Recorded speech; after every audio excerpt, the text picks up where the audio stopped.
All right, so a great option too for checking for understanding, maybe in a little bit more formal setting, is to create a quiz. So we went through and we made a lesson, we posted that to Google Classroom, then we followed it up by asking a question. What if you want to take it a step further and create a quiz? All right, so coming over here to Classwork tab, you can again create a quiz, and this is a great idea if you've got more than one question that you want to ask, or maybe this is the end of a unit, and again maybe you're looking for a little bit more formal of an assessment. So again, you could go ahead and title your quiz, give instructions.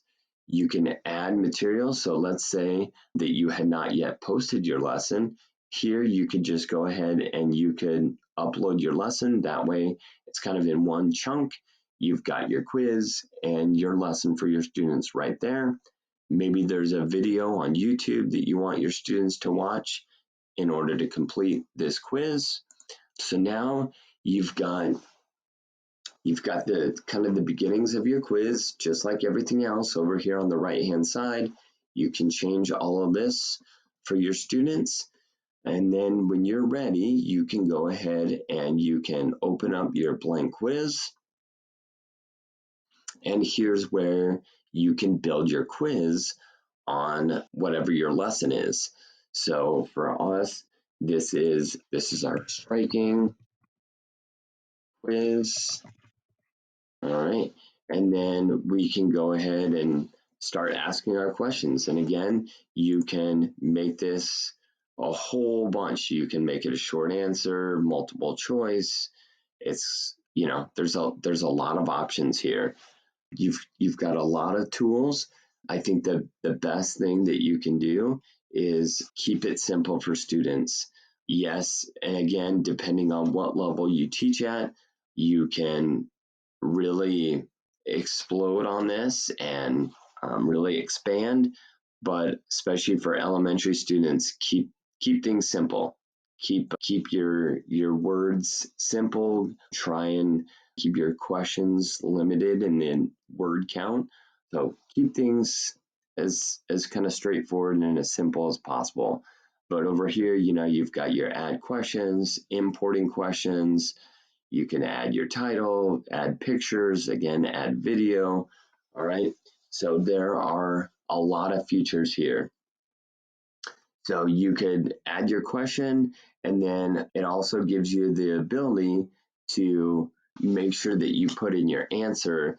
That way, if your quiz is entirely multiple choice, the great thing is Google Classroom will this platform will grade it for you, and then that's your opportunity to go back and you can make sure that that you had put in the right answer key, and you can double check the work and then make your necessary comments and then provide that feedback for students.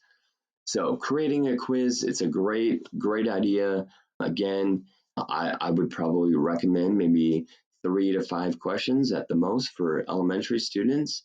And yeah, there you go, creating a quiz to supplement.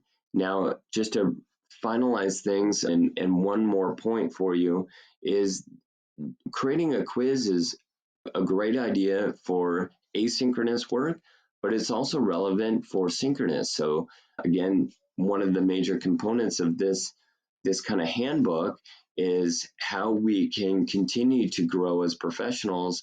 And one idea is whatever lesson or unit that you are running in your gym, well, maybe can you take things outside of your gym and provide students with that opportunity to reflect on their learning outside of the gym time? Maybe you're in a scenario where you have very limited time with your students and you want to check for understanding, and you can do so using Google Classroom and creating a quiz.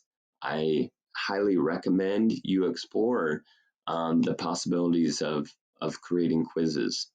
And again, just kind of wrapping things up, when you're ready, you can hit send, and that will post the quiz.